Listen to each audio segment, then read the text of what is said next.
मैं के उपाध्याय आप सभी का इस वीडियो में स्वागत करता हूं। आज का टॉपिक है हमारा इनपुट डिवाइस। तो इनपुट डिवाइस के बारे में जानने से पहले हम जानते हैं कि इनपुट क्या होता है। तो इनपुट यूज़र के द्वारा कंप्यूटर को दिया गया इंस्ट्रक्शंस क्या कहलाता है? इनपुट कहलाता है। यानी कंप्यूटर के द्वारा यूज़र के द्वारा कंप्यूटर को ये बताना कि भाई तुमको ये काम करना है, तो वो क्या कहलाता है? वो निर्देश कहलाता है इनपुट। नेक्स्ट अब हम देखते हैं इनपुट डिवाइस के इनपुट डिवाइस क्या होता है। तो इनपुट डिवाइस की सिंपल सी डेफिनेशन ये हो जाएगी कि जिन डिवाइस के द्वारा कंप्यूटर को इनपुट दिया जाता है या इंस्ट्रक्शंस दिया जाता है वो डिवाइस क्या कहलाती है? इनपुट डिवाइस कहलाती है। देखो जैसे इसमें डेफिनेशन में लिखा हुआ है कि किसी भी निर्देश एवं डाटा को कंप्यूटर में इनपुट डिवाइस के माध्यम से ही एंटर किया जा सकता है ना। तो हमने अभी वही पढ़ा था कि जो इनपुट डिवाइस होती हैं उनके द्वारा हम क्या करते हैं, कंप्यूटर में डाटा को इनपुट करते हैं। ठीक है, फिर कंप्यूटर क्या करता है, उसको प्रोसेस करता है और प्रोसेस करने के बाद क्या करता है, हमें उसका आउटपुट दे देता है। ये हमने अपनी पहली क्लास में पढ़ा था, यानी इंट्रोडक्शन टू कंप्यूटर में पढ़ा था, जब मैंने आपको इसका प्रोसेस बताया था। ठीक है, इसके बाद हम चर्चा करने वाले हैं आज इनपुट डिवाइस के बारे में कि इनपुट डिवाइस कौन सी होती हैं, इनका यूज़ क्या होता है, इसमें कौन सी टर्मिनोलॉजी यूज़ की जाती है, या इसका यूज़ हम कैसे कर सकते हैं और कब कर सकते हैं।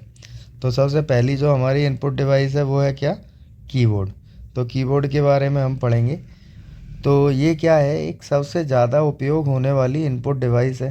तो देखो आप लोगों ने देखा है कि कीबोर्ड और माउस दो ऐसी डिवाइसेस हैं जिनके द्वारा हमारा कंप्यूटर रन नहीं कर सकता। क्यों? क्योंकि इनके द्वारा हम इनपुट देते हैं कंप्यूटर को, और जब यही दोनों डिवाइसेस नहीं होंगी तो हम कंप्यूटर को इनपुट कैसे दे पाएंगे, है ना। तो ये दोनों डिवाइसेस क्या है, बहुत ज़रूरी होती हैं इनपुट देने के लिए, यानी हमारे कंप्यूटर के उपयोग के लिए।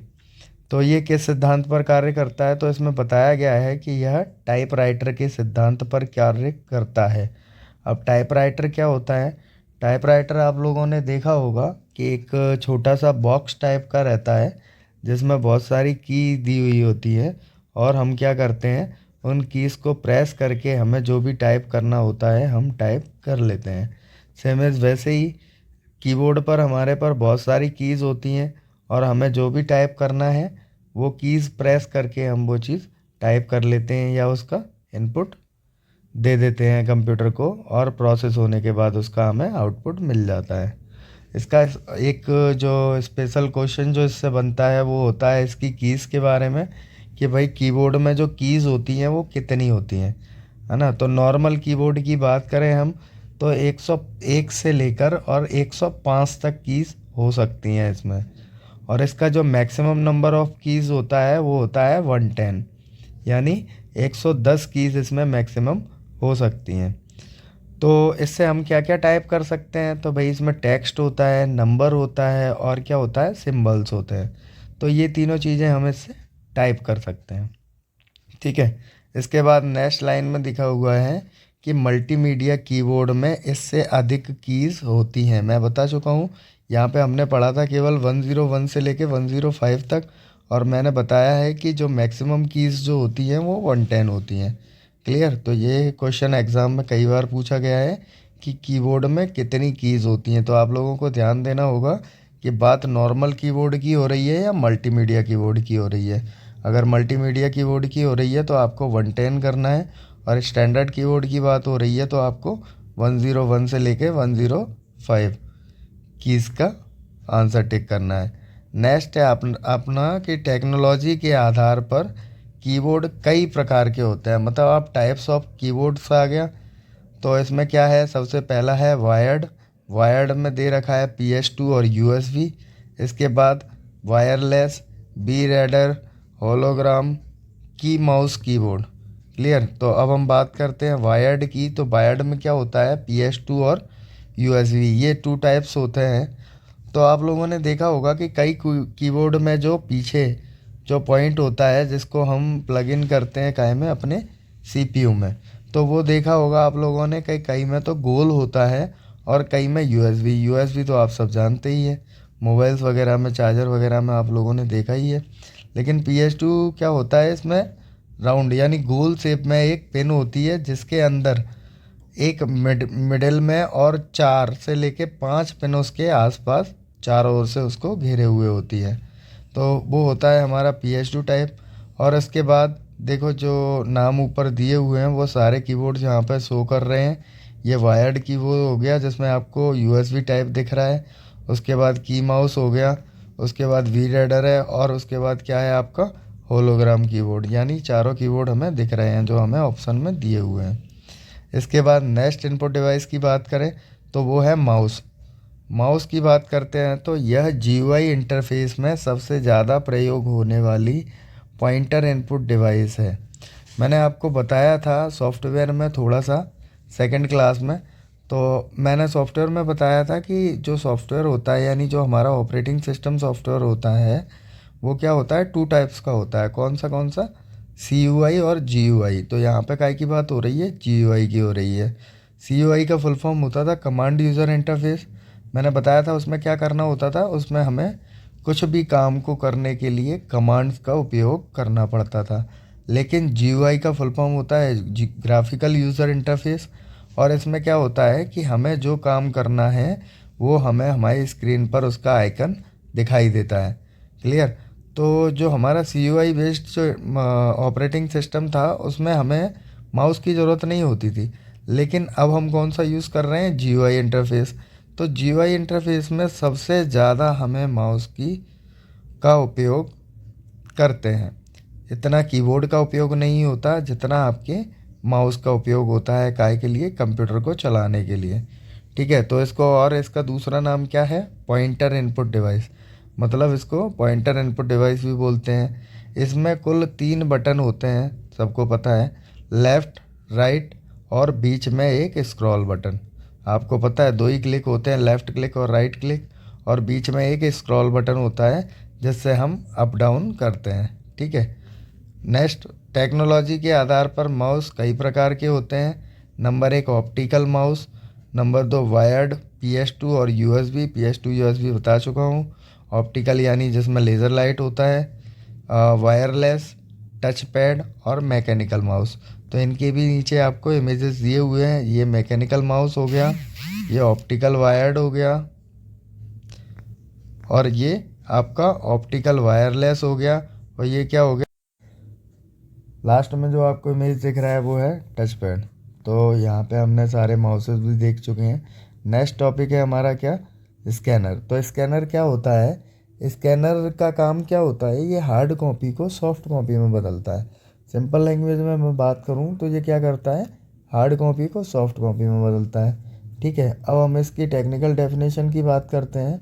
तो इसमें क्या होता है कि इसमें हम सूचना एवं डाटा को कंप्यूटर के अंदर सीधे इनपुट कर सकते हैं। मतलब बात वहीं आनी है घूम फिर के। तो अभी देखते हैं कि इससे किसी भी किताब, फ़ोटो एवं अन्य डाटा को, तो देखो यहाँ जो किताब, फ़ोटो और अन्य डाटा है वो क्या हो गया आपका, हार्ड कॉपी हो गया। उसे कंप्यूटर में फ़ोटो के रूप में सेव करता है। अब कंप्यूटर में फ़ोटो के रूप में सेव कर रहा है तो मतलब ये क्या हो गया, एक सॉफ्ट कॉपी हो गया। क्लियर। इसके आगे देखो लिखा हुआ भी है कि इससे हम हार्ड कॉपी को सॉफ्ट कॉपी में बदल सकते हैं या परिवर्तित कर सकते हैं। ठीक है।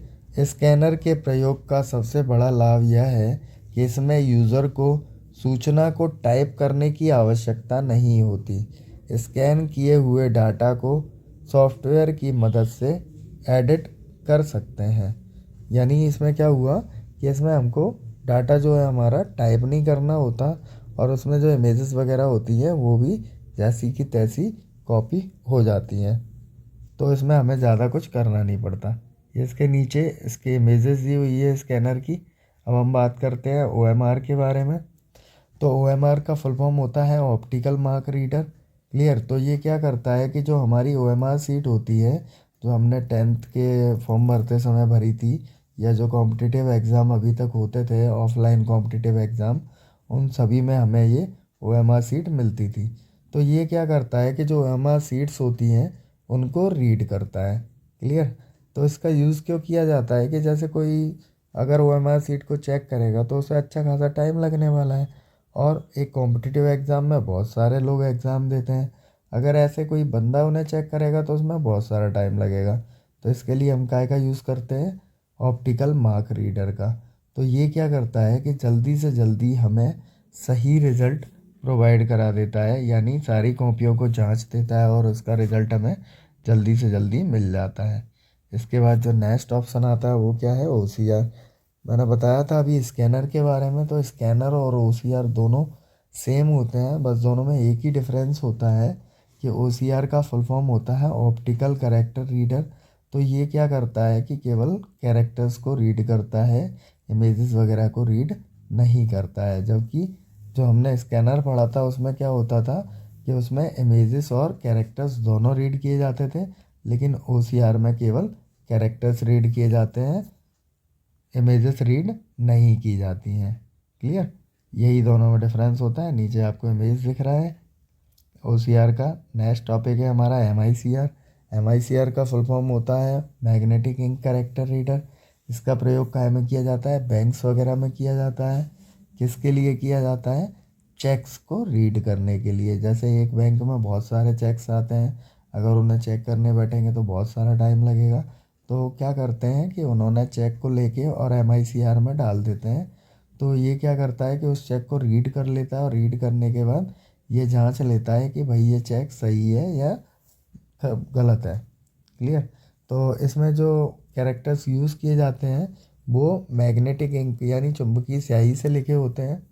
और चुंबकीय स्याही से इसीलिए लिखे जाते हैं क्योंकि ये रीडर जो है वो केवल चुंबकीय स्याही से लिखे हुए अक्षरों को ही रीड करता है। क्लियर। तो ये हो गया आपका MICR। ये इसका मेज हो गया MICR का। MICR ऐसा दिखता है। इसके बाद जो टॉपिक है हमारा वो है लाइट पेन।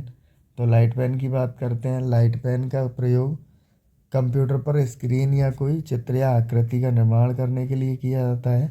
तो डेफिनेशन से पहले मैं आपको नॉर्मली समझा दूँ।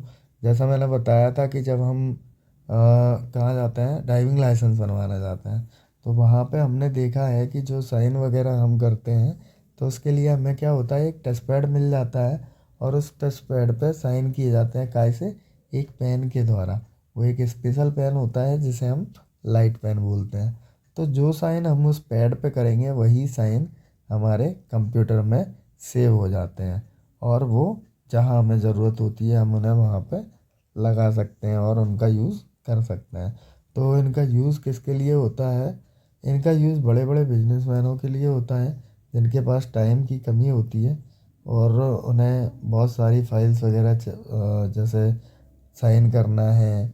तो वो क्या एक एक फाइल पे साइन करेंगे, एक एक पेज पे साइन करेंगे, तो उन्हें बहुत सारा टाइम लगने वाला है और उनके पास इतना टाइम नहीं होता है। तो वो क्या करते हैं कि इस लाइट पेन से कंप्यूटर पे साइन कर देते हैं और वो साइन वहाँ पे पहुँच जाते हैं जहाँ पे उन्हें चाहिए होते हैं, और फिर उसका प्रिंट आउट निकाल के उन डॉक्यूमेंट्स को यूज़ कर लिया जाता है। क्लियर। ये लाइट पेन का इमेजेस है। इसके बाद हम बात करते हैं जॉयस्टिक की। तो जॉयस्टिक क्या होता है कि पहले आपने देखा होगा कि छोटे छोटे गेम जोन होते थे। उन गेम जोन में जैसे टेकन 3, मारियो वगैरह ऐसे बहुत सारे गेम खिलाए जाते थे। तो जब हम गेम खेलने जाते थे तो हमारे सामने एक डेस्क होता था। उस डेस्क पे हमें 4 बटन्स मिलते थे, और जैसा कि आपको पहली इमेज में दिखाई दे रहा है उस टाइप का एक हैंडल दिखता था जो हमें गेम खेलने में मदद करता था, या जिसकी मदद से हम गेम को खेलते वक्त उसमें जो भी बंदा है हमारा हम उसको मूव करा सकते हैं।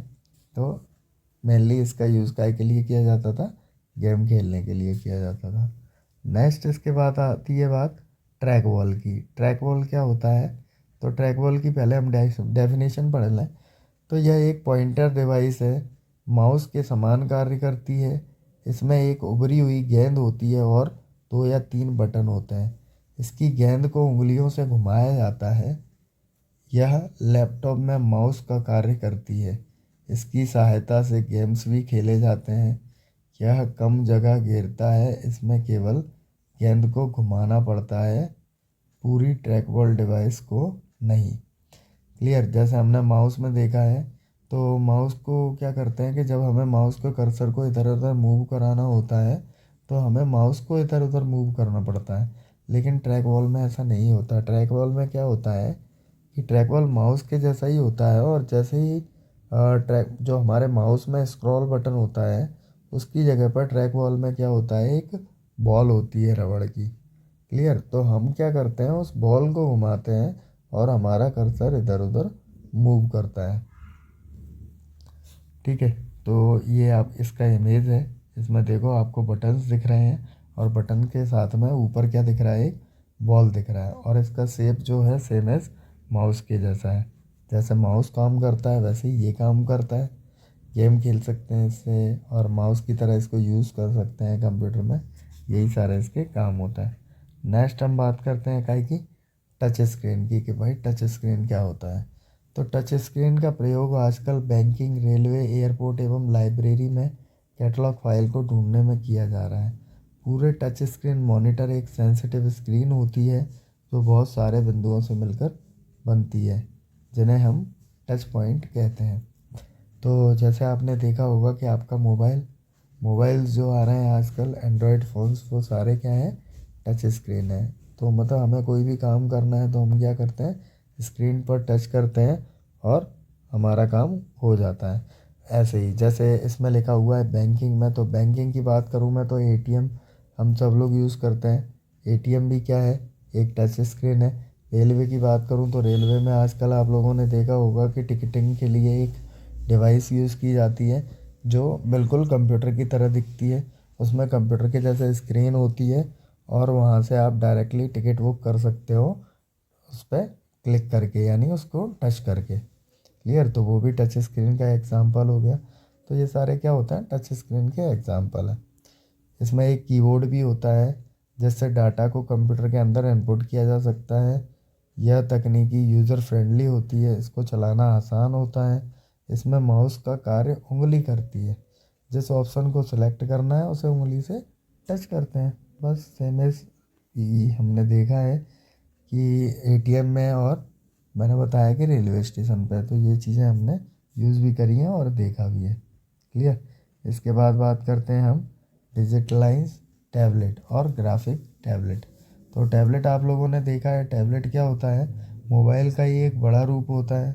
क्लियर। और इसका यूज़ काय के लिए करते हैं हम, इस टेबल पर पतले तारों का जाल है जिस पर पेन चलाते हैं, संकेत कंप्यूटर में चले जाते हैं। इसके ऊपर एक स्कैनिंग हेड लगा रहता है जिसे पक कहते हैं। इसका प्रयोग अक्षर को इच्छित ग्राफिकल स्थिति में पाने के लिए किया जाता है। इसकी सहायता से ग्राफ का निर्माण भी किया जा सकता है, इसलिए इसे ग्राफ टेबल भी कहा जाता है। क्लियर। टैबलेट आप लोगों ने देखा है कि दो प्रकार का होता है। अगर मैं बात करूं थोड़े टाइम पहले की, तो वहाँ पे जो टैबलेट्स यूज़ किए जाते थे उसमें क्या होता था, सिम यूज़ नहीं की जाती थी। उसमें सिम की जगह पे क्या यूज़ किया जाता था, डोगल या नेट सेटर बोल सकते हैं, उसका यूज़ किया जाता था और उससे ही हम उसे यूज़ कर पाते थे। लेकिन जो नई टेक्नोलॉजी में क्या हुआ कि हम टैबलेट में सिम का यूज़ करने लगे और इंटरनेट हम सिम के द्वारा यूज़ करने लगे, जैसे हम अपने फ़ोन्स में यूज़ करते हैं। लेकिन पहले वाले टैबलेट में क्या होता था कि इंटरनेट यूज़ करने के लिए हमें डोगल या नेट सेटर की आवश्यकता पड़ती थी।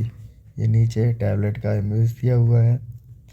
इसके बाद नेक्स्ट है आपका bar code reader. Bar code reader आप सब लोगों ने देखा है, इसका फुल फॉर्म होता है, सॉरी इसका शॉर्ट फॉर्म होता है BCR। क्लियर। तो इसका उपयोग काय के लिए किया जाता है, व्यवसायिक क्षेत्र में किया जाता है। इससे प्रोडक्ट के ऊपर छपे हुए बार कोड को पढ़ने के लिए किया जाता है। आप लोगों ने देखा होगा बार कोड क्या होता है, लाइंस होती हैं, जैसे इसमें नहीं दिया हुआ है, लाइंस होती हैं, ब्लैक लाइंस, डार्क और लाइट। ठीक है। तो इसको पढ़ने के लिए जिस डिवाइस का यूज़ किया जाता है उसे हम बोलते हैं बार कोड रीडर। तो इससे हमें क्या पता चलता है कि उस जो प्रोडक्ट हमने ख़रीदा है उसका प्राइस क्या है, उसकी कंपनी कौन सी है, और कंपनी का डिटेल्स, ये सारी चीज़ें हमें उससे पता चल जाता है। देखो डेफिनेशन पे आते हैं, जिससे उत्पाद के बारे में संपूर्ण जानकारी कंप्यूटर में एक ही बार में इनपुट हो जाती है और फिर इस पर प्रोसेसिंग की जाती है। इसमें बार कोड को रीड करने के लिए प्रकाशीय विधि का प्रयोग किया जाता है। क्लियर? ऐसे यही मैंने बताया हुआ था। क्या होता है कि जो प्रोडक्ट के ऊपर जो बारकोड लगा रहता है उसको रीड करके और उसकी डिटेल्स जो होती है हमारे कंप्यूटर में सेव हो जाती है। इसके बाद में वीसीआर 2 प्रकार के होते हैं। तो भाई बारकोड रीडर जो होते हैं वो कितने प्रकार के होते हैं? 2 प्रकार के होते हैं। पहला कौन सा? Flat bed. यह टेबल पर सेट कर दिया जाता है और उत्पाद के बारकोड इस पर रखकर रीड किया जा सकता है। क्लियर? दूसरा है हैंड हेल्ड। इसको हाथ में लेकर प्रयोग किया जाता है। इसका प्रयोग छोटे मार्केट, कोरियर और पोस्ट ऑफिस में किया जाता है। आप लोगों ने देखा होगा स्पीड पोस्ट वगैरह करने जाते हैं जब हम, तो या मॉल वगैरह में आप कुछ खरीदने जाते हो तो आप लोगों ने देखा होगा एक डिवाइस होती है जिसको जो उसका जो कर्मचारी होता है या वर्कर होते हैं उस पर बारकोड पे वो लाइट डालते हैं रेड कलर की, और उससे क्या होता है प्रोडक्ट की पूरी जानकारी कंप्यूटर में सेव हो जाती है और उससे वो बिल निकाल कर हमें दे देते हैं। दूसरा क्या होता है, मॉल्स वगैरह में ही जहाँ पर ज़्यादा परचेजिंग की जाती है तो वहाँ पर क्या है कि इस डिवाइस का बार बार यूज़ करना पॉसिबल नहीं हो पाता, तो वो क्या करते हैं फ्लैटवेट जो स्कैनर होता है उसका यूज़ करते हैं और उसको टेबल पर सेट कर देते हैं, और फिर उसके बाद जो भी प्रोडक्ट होता है उसके नीचे ले जाकर और स्कैन करते हैं और वो उसकी पूरी डिटेल्स ले जाके कंप्यूटर में सेव कर देता है। क्लियर? ये आपके जो स्कैनर होता है उसकी इमेज है। इसके साथ में हम बात करते हैं काय की प्रोसेसर की। तो प्रोसेसर क्या होता है, एएलयू और सीयू के कॉम्बिनेशन को ही प्रोसेसर कहा जाता है। ठीक है, आमतौर पर प्रोसेसर को सीपीयू कहा जाता है। प्रोसेसर की स्पीड को एमआईपीएस मिलियन इंस्ट्रक्शंस पर सेकंड में मापा जाता है।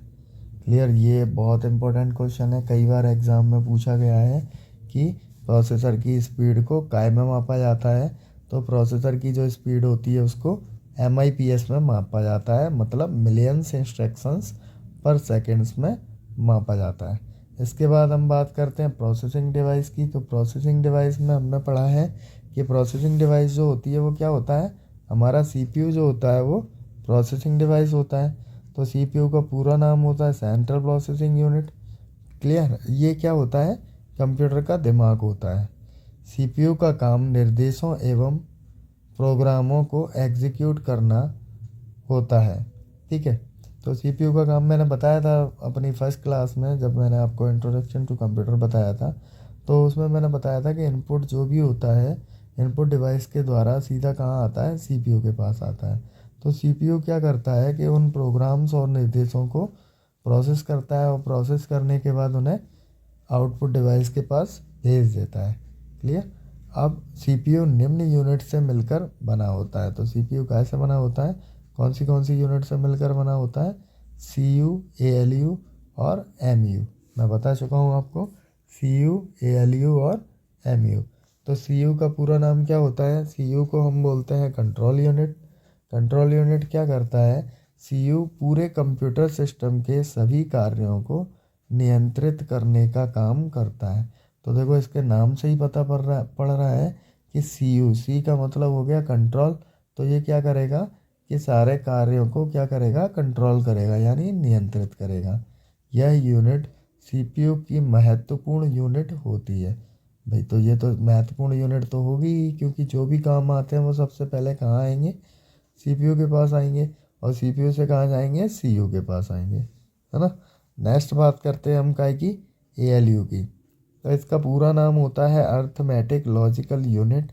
मैंने बताया था जब मैंने आपको फर्स्ट क्लास ली थी तो उसमें बताया था एएलयू को मैंने 2 पार्ट में डिवाइड कर दिया था, एयू और एलयू।